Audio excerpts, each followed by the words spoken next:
and now handing in her PhD in communication. So it gives me endless thrill to engage with young communicologists, and I call them communicologists, but you might call yourself communication experts, corporate communications practitioners, or whatever it is that you're interested in and pursuant of your career.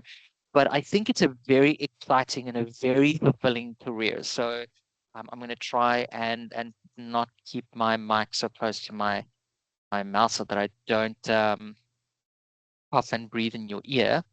Um, but thank you so much, Katie, for inviting me as well. And thank you so much for indulging me in your session, students. So please, this is your session as well. So if there's anything that I talk about or anything that you want to ask, you're more than welcome to unmute your mic. I'm not seeing the chat at the current moment, but you're more than welcome to post some comments in the chat as well as questions in the chat. I'm going to, because I'm cognizant of time, I only have about a half an hour with you, if I'm not mistaken. So if everybody feels happy and comfortable with it, I'm going to share my screen. Please just let me know if you can see my screen.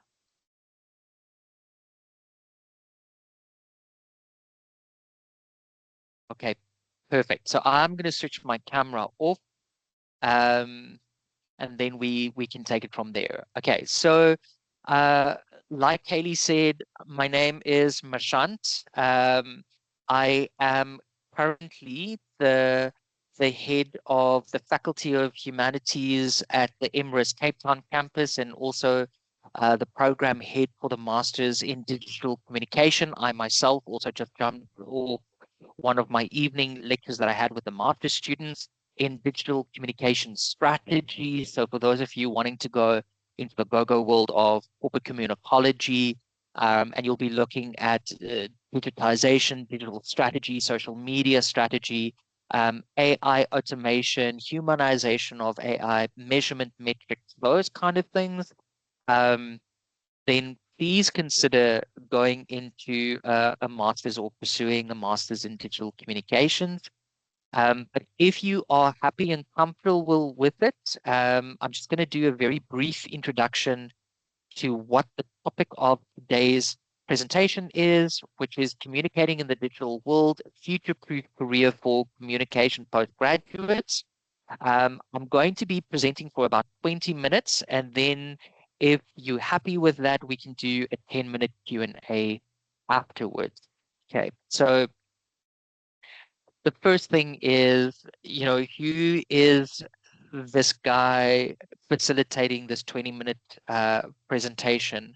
Um, and you are absolutely in your rights to ask the question, is it just some warm body that logged into our session and started presenting, or does this guy actually have a story?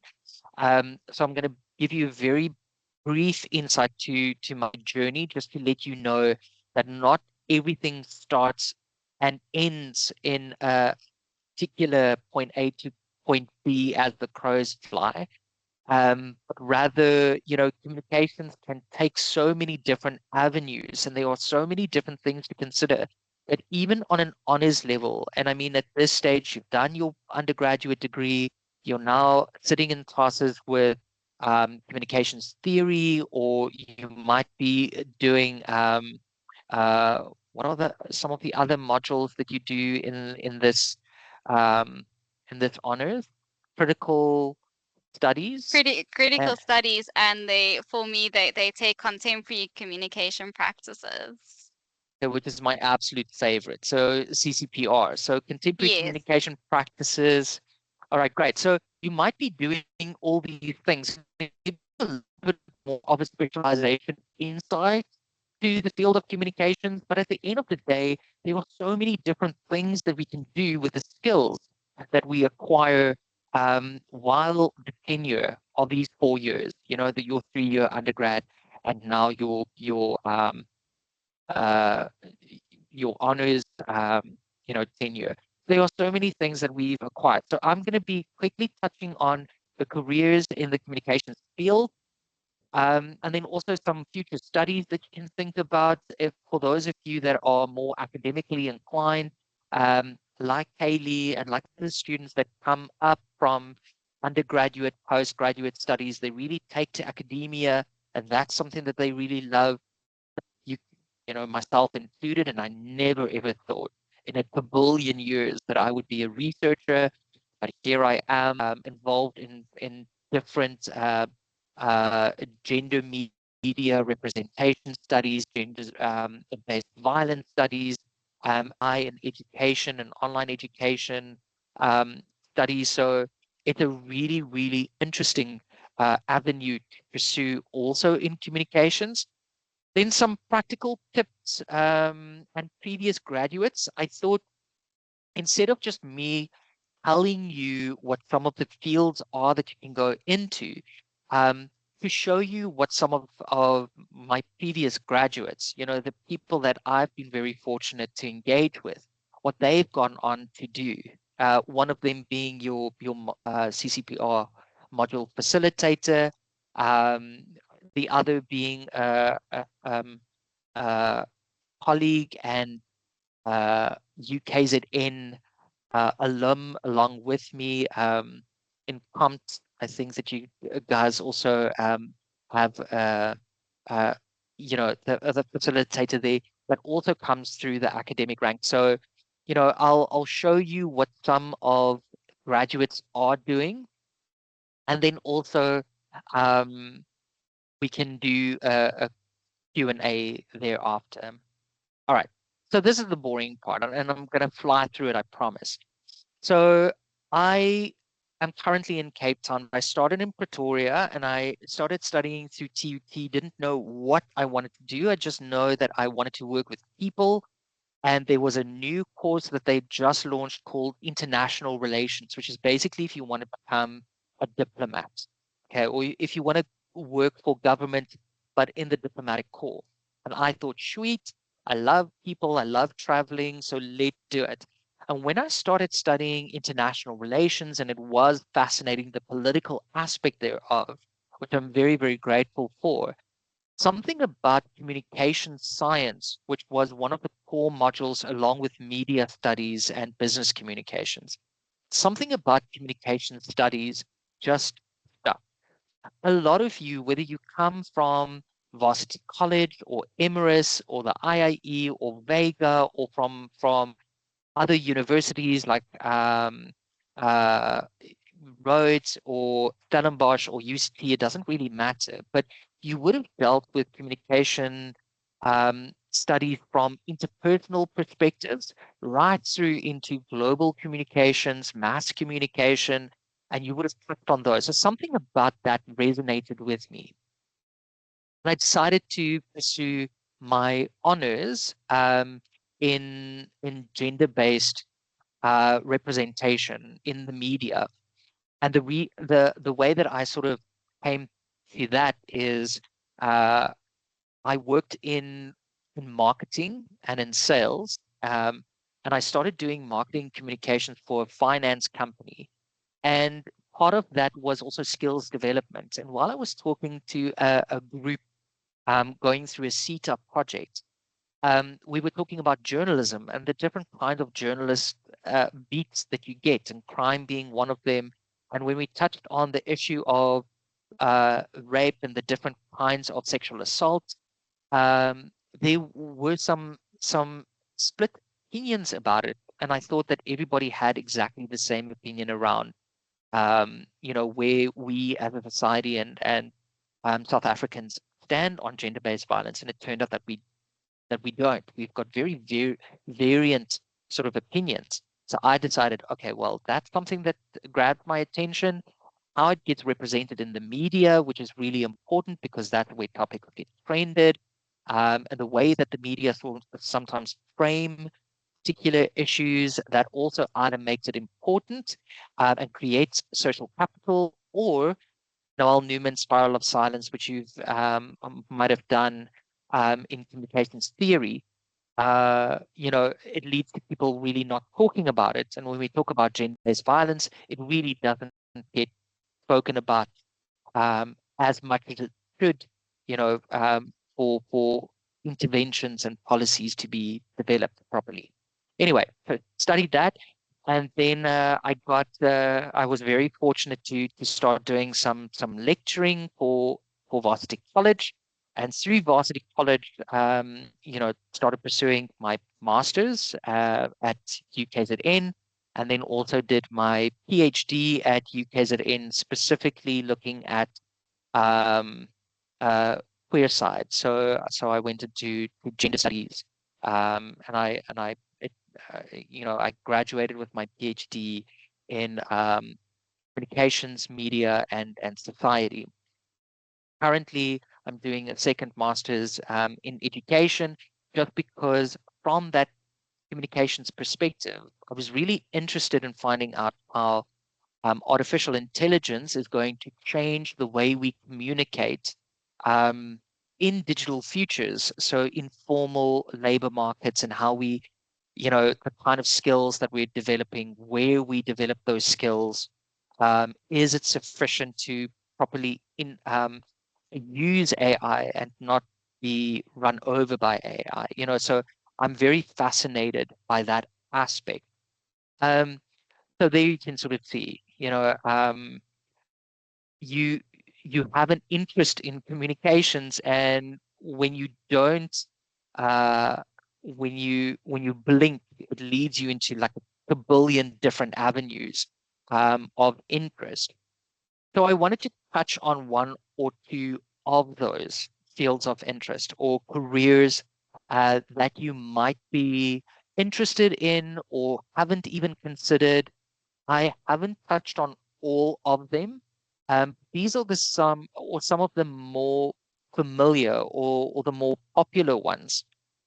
So a lot of honors students go into advertising. So they either work for advertising agencies as account managers, or they do social media content creation, specifically with an intention on branding and advertising campaigns, social media sort of campaigns like a Share a Coke campaign with through Coca-Cola, for example. That one social media campaign that was launched quite recently, um, and even working in the NGO space. So nonprofit organizations very often have limited resources. So advertising agencies on well, not on retainer, they very often do it pro bono, but come in and they help them with social media strat. And it's a very, very fulfilling avenue to go into. It's very fast paced. Um, it's a lot of publicity management, um, image management that you do for brands, crisis management that you would have done or touched on in your undergraduate degree. You really get to practice this as an honors graduate, and you go into the advertising space, and account management space. You really get to deal with crisis management, and time is responses to breaking crises, and those kind of things, diffusion of crisis. You can also go into, I'll touch on research and academia last. You can go into public relations, and branding and publishing. Now, branding and publishing deals with more image management, social media content that creates the profile and manages the profile of particular organizations or particular individuals. It might even be individuals. Our deputy dean, for example, and now I don't know if I can actually share this, but very quick story, and then you're going to forget what I told you. But our deputy dean in humanities and faculty of humanities, one of the things that he did right at the beginning of his career, for example, is to write and curate social media content for Paris Hilton. So just if you thought that Paris Hilton comes up with these wonderful ideas and insights and writing, no, she does not. It's a whole team of PR and publishers and publicists that manage her social media. The same thing then for companies. Companies try to engage with their audiences and to create that interactivity with them. Now, that's on the back of a lot of communication research, prototyping, launching, tweaking, those kind of things. So it doesn't just happen organically. You can also go into sales and marketing. So a lot of people say, "Ugh, I'm horrible with sales. I would hate to go into sales and marketing." Now, sales and marketing is more than just climbing on a telephone and cold calling people. That's not really what sales is about. If you are very goals oriented, um, and you like an environment that is enthusiastic and creative, and you have to come up with innovative strategies all the time, and you chase targets, and you contribute to the accomplishment of the success of a company that is dependent on, uh, you know, the launch of particular products being successful, or membership acquisition, or those kind of things. In sales and marketing, you'll find more opportunities in communications in this avenue than in any of the other avenues, just because it's the lifeblood of an organization. It's not just telesales. It can be to its most rudimentary aspect for entry levels. But I think from communications and particularly postgraduate space, sales and marketing takes on a different kind of aspect, and it can be very rewarding. I was a very, very shy undergraduate student. Presentations were the things that freaked me out the most, for those of you that don't like doing orals and don't like doing presentations. I hated it. And then my first opportunity was I worked as an intern for BMW in communications, and then I worked for Stanford Advertising, that's now defunct. But they did silo and branding, or branding on silos. So I worked for Stanford Advertising, and then I got an opportunity to work for this financial organization in their marketing department. And I dealt with a lot of clients, and I dealt with a lot of suppliers. And that is where I started to build my network that led to a lot of opportunities. So if it comes your way, don't say no. You know what the unemployment rate is in South Africa, especially for young people. Sales and marketing is a wonderful way to start your career. It might even be your career. There are people that are working in marketing, some of my colleagues even now, 20, 25, 30, 35 years later, and they still find it very interesting and very fulfilling. And then you get integrated marketing communications and corporate communications. So this is where you work with organizations more as a backpacker. So you need to be able to do a lot of a lot of things. So you need to be able, yes, to do content writing and editing, but then you also need to be able to do social media strategizing.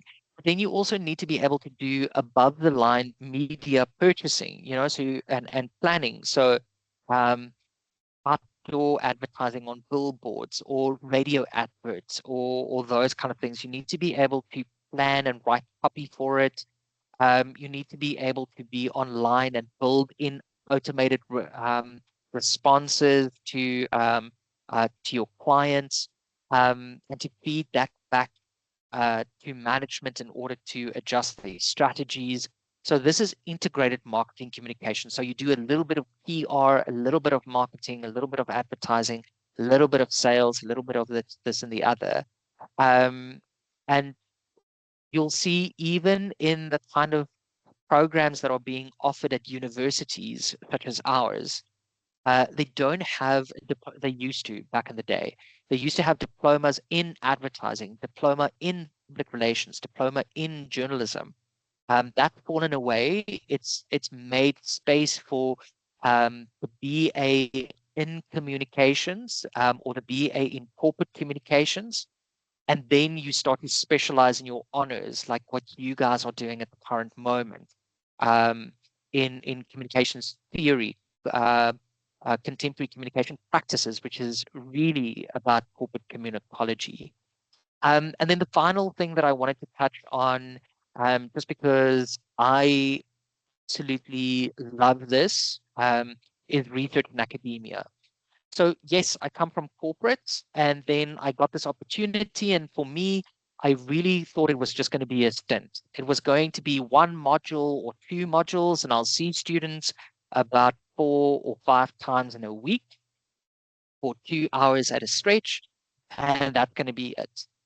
And then same thing that happened with me while I was studying um, international relations and politics. The same thing in academia happened to me that happened to me with communication. Something about academia just, um, I love the engagement with students, with young minds coming up with new solutions and challenging old traditional ways of doing things. And like what you must be doing um, with your lecturers at the current moment, or I'm hoping that you do that with your lecturers, that they come in with theoretical experience and theoretical confidence, but that you ask questions that might make them go, I haven't thought about it that way. And that's what I really loved. I loved not being confident in knowing what I'm knowing. One of my favorite quotes is from Al Gore, and he appropriated it from Oprah or somewhere, I don't know, but he appropriated it. And Al Gore said, it's not the things that we don't know that get us into trouble. It's the things that we know for an absolute certainty that just isn't so. That is what in communication science, what research and academia did. It unseated me in that knowledge of knowing, and it moved me paradigmatically into this idea of I don't know. So that's something that I also want to leave with you before we start a Q&A is if in your research, that's something that freaks you out a little bit. You don't want to say anything because everybody looks so super confident in doing research, and it really is just about taking those steps and being confident and competent in those. But at the end of the day, and I say this in whisper tones, um, research challenges everybody because that's what it's supposed to do. You're not supposed to know exactly the outcome of research. That's the fun part of it, and that's why I love academia. Okay, so now I want to switch gears a little bit. Yes, we've spoken about the different kind of fields that you can go into, um, but also what I want to show you is some future studies. So there is a wonderful article that I read last week, and it's actually a Chinese researcher that says, you know, how can we ensure our relevance in AI futures? When AI is taking over accounting work and medical work and legal work, and now it's even knocking on the door of humanities and some of the things that we do. How do we ensure that we remain relevant, especially in the labor market? Um, Please read this article. I've included a QR code. Question there was what's the use of humanities? And the answer there is they are the instruments by which we refuse to be reduced to mere processors of data and consumers of convenience. They give us reasons to remain human. So if you think about, you know, dating apps, for example, there needs to be a story and a design that's very fundamentally human to it. The same thing with gaming, which is a multi-billion, cajillion dollar industry, and that you might participate in yourself. But it can't just be you walking up to a figure and then shooting it and then you win. There needs to be a story behind it. There needs to be a human narration behind it that connects with you. And that's why you're interested in. maybe even addicted to it. So stories, those who, and that's a Plato story, and now I'm going to horribly, horribly mangle it. But those who own the story control society. It's the philosopher Plato that said it. But that's very true. That's what we do in humanities. We find the story, we find the data, and we apply it to some form of outcome or some form of content or some form of intervention, to aid humanity. So that's kind of our role, and also how we ensure um, our relevance in AI futures. So I know that we only have 5 more minutes, but I just very quickly want to show you, and I'm going to share my screen now again. I just wanted to make sure that I share the right thing. Um, Apologies. Let me see. I had everything drawn up so nicely. Okay, there we go. So I wanted to show you some of the jobs, if you want to put it. I don't like the word jobs, careers, and careers imply skill, rather than what you can do with your degree, but rather the skills that you're imbued with, so that you can go out and be malleable and change with the times and those kind of things. But I wanted to show you just for a social media content creator that was launched on Biz Community. If you don't know Biz Community, please go and visit the site. Got phenomenal um, uh, coming jobs that become available, and it's got some really interesting articles as well that will keep you updated in industry events and specifically in the local context. But just this that was launched today. In Cape Town. No, I did see. I wanted to show you the baseline uh, remuneration package. Maybe that's not it. Oh, here we go. So in Cape Town, for example, um, there is a social media strategist. So this is also someone that has a postgraduate degree, needs to be in communications and media, and also has some work experience. So I hope that you either volunteer somewhere, or that even if you are working in industry at the current moment, between 45 and 50,000 Rand a month, and it's negotiable, but that's for social media strategist. So the kind of things that you study, and then if you're interested to go and study your master's, that's the kind of salary expectation, and also the kind of job, quote unquote, that are available. I actually want to go back to very quickly show you um, how many positions were available just on Biz Community. Then I'm not even talking about Careers 24, or if you use on we've got a career center attached to Emirates. That's also to your disposal. Please use it. Look for um, internship opportunities, volunteer opportunities. The more experience that you gain, the better able you are to apply for these kinds of positions. Okay. Then the other thing that I wanted to show you was just some of the postgraduates, so masters after this. After your honors, you can do your masters that exist. So you would be able to do, I saw a very nice University of Johannesburg master's program. A couple of my colleagues work on this. So communication studies and research, that's the one. And then also an MA in corporate communications. That's the other one. So you need to have, let me see if I can make it slightly bigger. So you need to have 65% aggregate. So that's kind of standard. So yeah, I mean that is something. Remember, closing dates are around October. This is one, and then also I wanted to show you the Emirates program.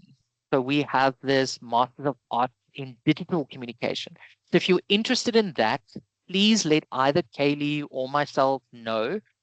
Get in contact with us. It'll blow your mind. You think that you might be loving honors in communications, and I'm sure that you are, especially with your facilitators at the current moment. Um, but and you will also love masters in digital media and strategic communication. So it's called the DCMS MADC 0901. Anyway, it's on Emirates, and you can have a little bit of a look at it. So these are some of the postgraduate courses that you can go and study after honors. If you're thinking about doing your master's on your way to your PhD, or getting your PhD. Okay. So, Kaylee, are we still good for time? Can I open the floor maybe for some Q&A? Hi, Dr. Marchant. Yes, absolutely. Dr. Naz is also in our session now. So welcome, Dr. Naz. Thank you for attending. But yes, if our students do have some questions, they can now relay them through to you.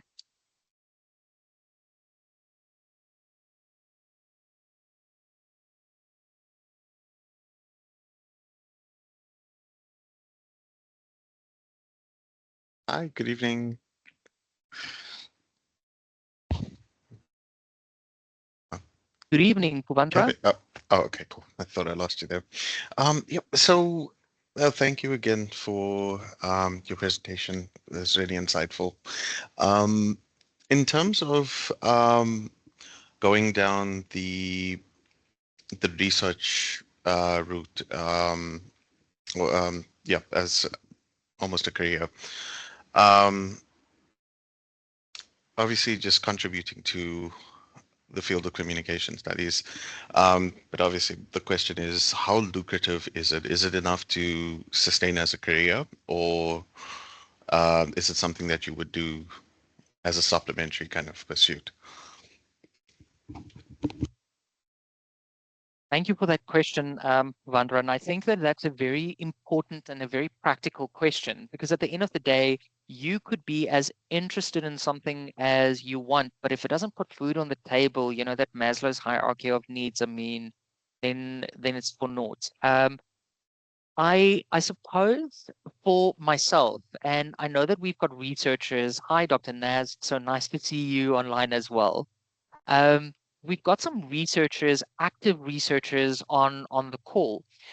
From my own personal journey, it can be lucrative for communicologists if you go into research and development, but then also work for companies in terms of uh, audience research and user experience research, so UX kind of research. It depends on the company that you work for. So if they've got a very active and important R&D department, then yes, can be very lucrative. Um, if, however, even you find even psychology, so honors in psychology researchers sometimes pivot, and they go into branding and brand strategy and um, audience or user kind of research. That can be quite lucrative. In academia, it depends, um, because if you're an academic, the the assumption is that you do both teaching and learning, as well as community engagements and research output. So that expectation is almost built in. I know that Emirates is very actively working towards establishing equal parts to those three pillars of being a university. And a lot of universities sort of also have to actively work towards those goals. So you have some academics that are pure researchers, but you find that very seldom. You need to be, like Sheldon Cooper, kind of the experimental physics or theoretical physics. That's when you're only a researcher. But you know, also again, it depends on the institution that you work for. But I don't think that that's as lucrative. But certainly, if you go into the academic space, it's a very fulfilling um, endeavor. So I'm not going to say that you'll become a millionaire. Uh, if you're pursuant of only research. Um, again, it depends on where you do your research in. I think the key thing is to look out for opportunities.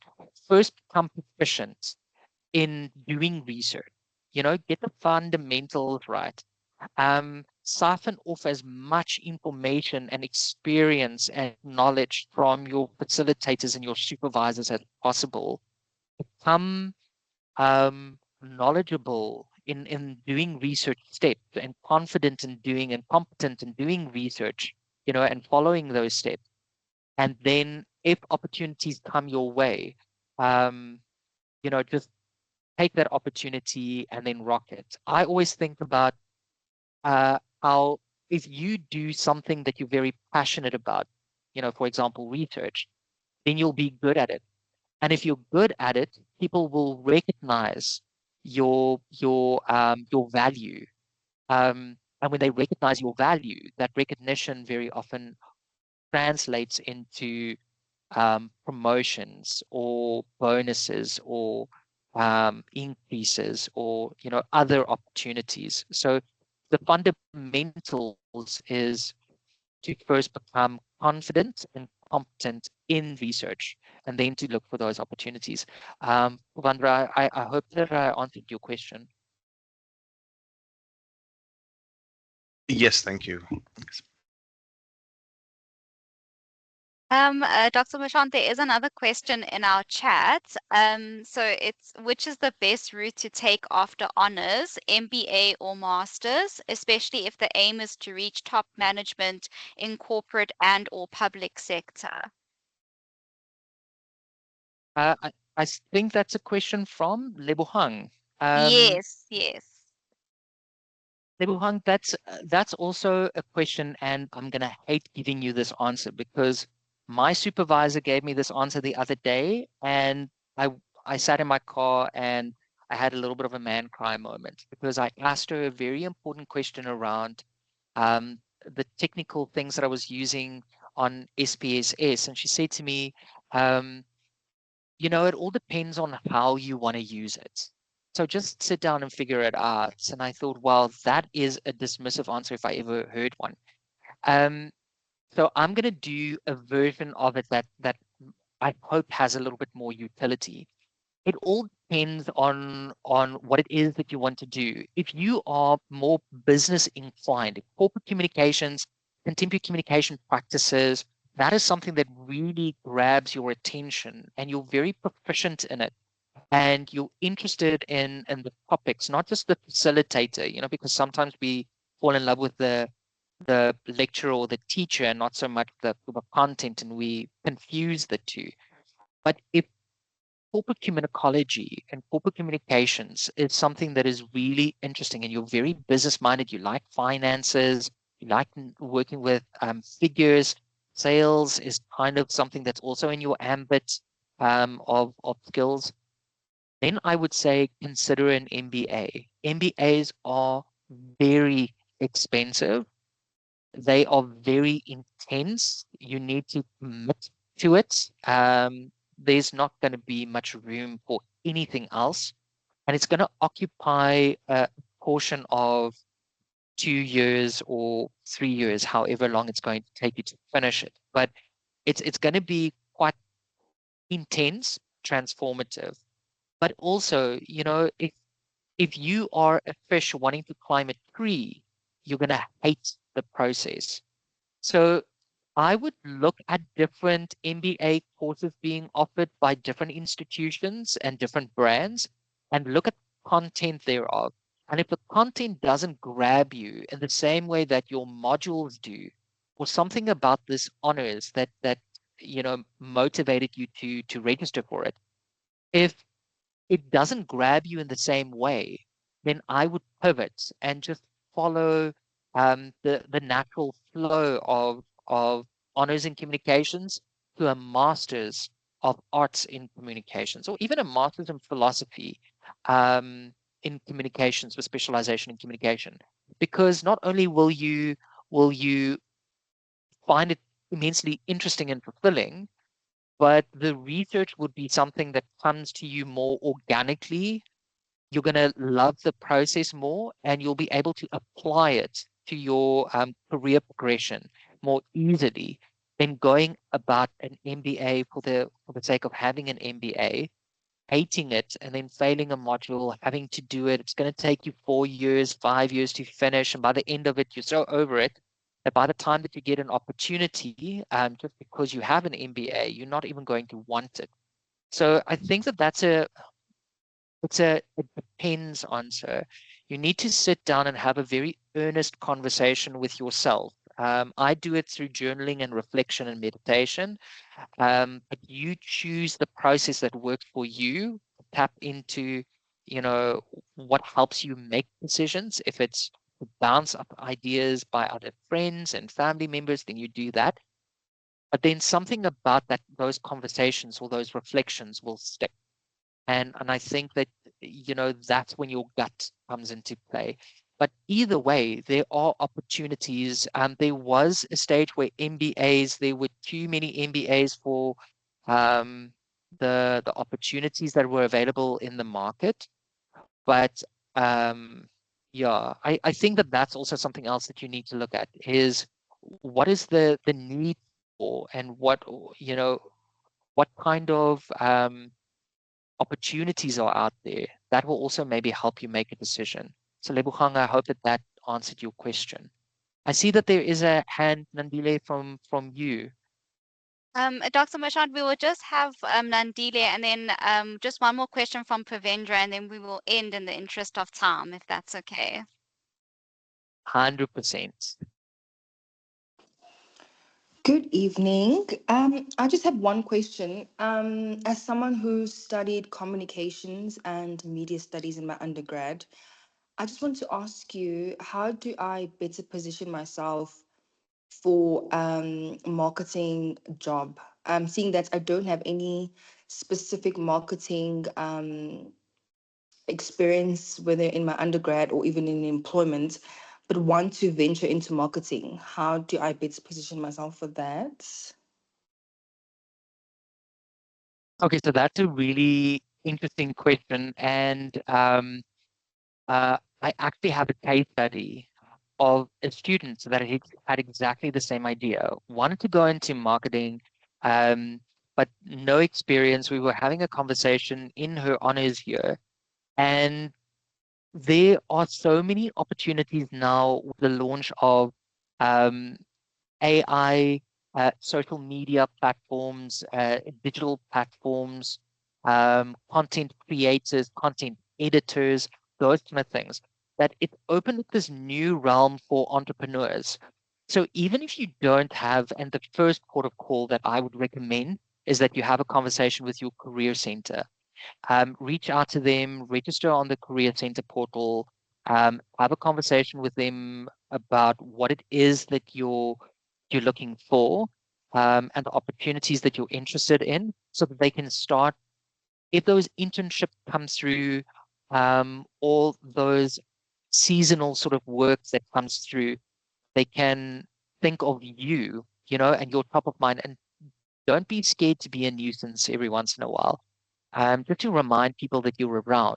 So touch base with the career center um, department, and maybe just, once a month or once every couple of weeks to say, hi, I'm just checking in.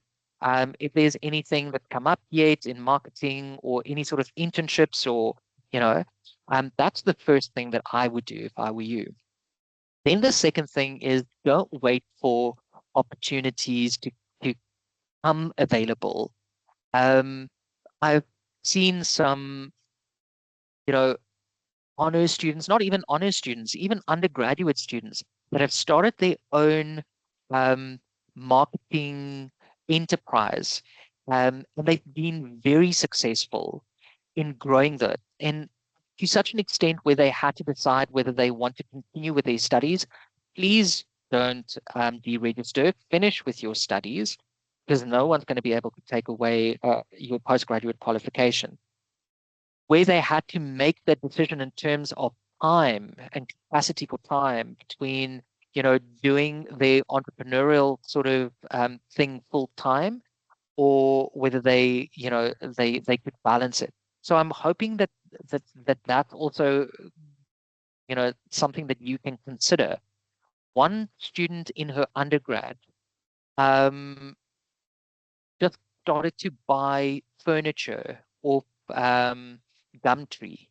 And then, she was quite creative and artistic, so she would fix it and repair it.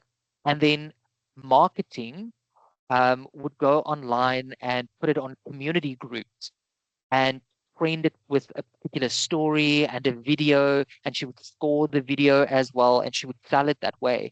And she made a good living. I'm not going to say that she made more money than I did, but she made a good living out of just that hobby, and it was marketing, and entrepreneurship and marketing that helped her to achieve that. So, Nandile, I hope that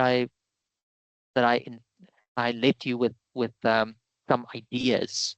Maybe you've got a hobby lying around, and you're like, how am I gonna turn my hobby into something that I can make money out of? And marketing can help you do that.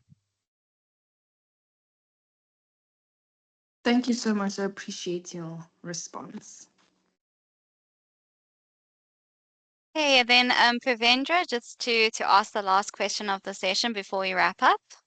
Also, it's going to be a bit of a doozy, but yeah. So currently in South Africa, there are about 56 data centers. So with the international, the global AI boom, with AI development, AI learning, but more specifically the hyperscaling data centers that are starting to kind of pop up all over the world, especially driven by American companies. My question to you is, what is your opinion on South Africa's capability to compete in the global market with current growing energy crisis with Eskom, and how can South Africans prepare to meet AI development domestically, but also how would South Africans be able to um, develop skills that kind of showcase South Africa's talent in a global market?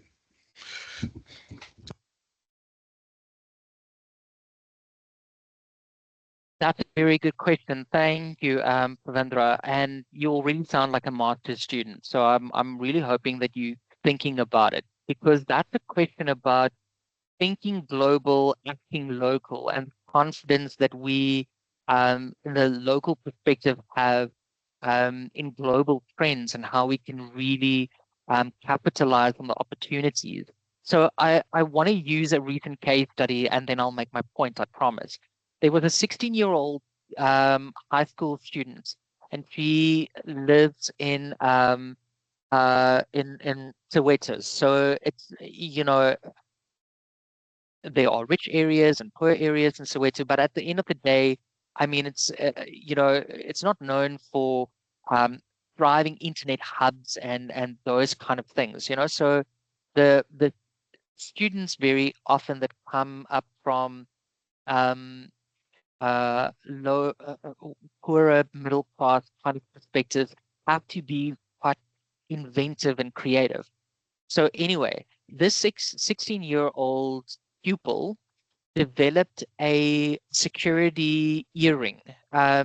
It's infused with technology and AI capabilities, so that when you go out and you have this very inconspicuous sort of accessory, if you get into a situation where you might be attacked or you feel uncomfortable, you can activate this, and it's got a geographic a location pin. Um, it connects you with 5 of your contacts. They know exactly where you are and that you are in distress. So it's, she's doing R&D at the current moment with a company, to put it to market. That's a South African 16-year-old, someone that grew up, in a poorer, more poor to middle class kind of community, that came with this invention, that is now to market, that has global potential, in safety and security wear. Um, so to answer your question, and then to make my point, I've got great confidence, that local entrepreneurs, local community colleges, local researchers will be able to capitalize um, um, on the opportunities offered, and the kind of equalizing opportunities offered through new digital environments. Um, but it all depends on our own creativity, or the limitations of our creativity. So I really think, that we will be able to stand toe to toe with, more developed countries, or Western countries, or the global North. There's no reason why we should lack any sort of confidence in digital futures. There are a couple of strategies that we can follow. That's conventions, conferences, competitions, those kind of things to get attention, but then also, civic society, and then also governments to get behind, youth skills development. But that's a larger conversation. Don't know if that answers your question, though. Yes, thank you. Again, it's a complicated one, but yeah, it does. Thank you so much. Thank you so much, Pavendra, and the rest of you guys, for all of your insightful questions. We really do appreciate it. And a huge thank you to Dr. Marchant for availing himself tonight and for providing us with a very thought-provoking and encouraging session. So it was truly a pleasure to host you this evening. So thank you, thank you, thank you once again from the bottom of our hearts. We really do appreciate you. Dr. Naz, I don't know if you would like to say anything. Okay, I see she's. Thanks, Kaylee. Yes, I was just saying thank you to Dr. Marchant and everyone here for engaging. The thing that always stands out for me when I listen to Dr. Marchant speak is how cleverly he uses words. I hear these little words he uses, and I'm like, oh wow, that's just always so amazing, and that always stands out for me. Judging from the questions and the responses and the discussion, I think it was a very rich session, and we'll definitely look forward to inviting you to do another one. And thanks to everyone who attended and engaged. It was really very, very nice to see this. And Katie for putting it all together. Thank you. So have a lovely night, everyone. Thank you so much. Thanks, everyone. Take care. Bye. Thank you, everybody. Bye bye.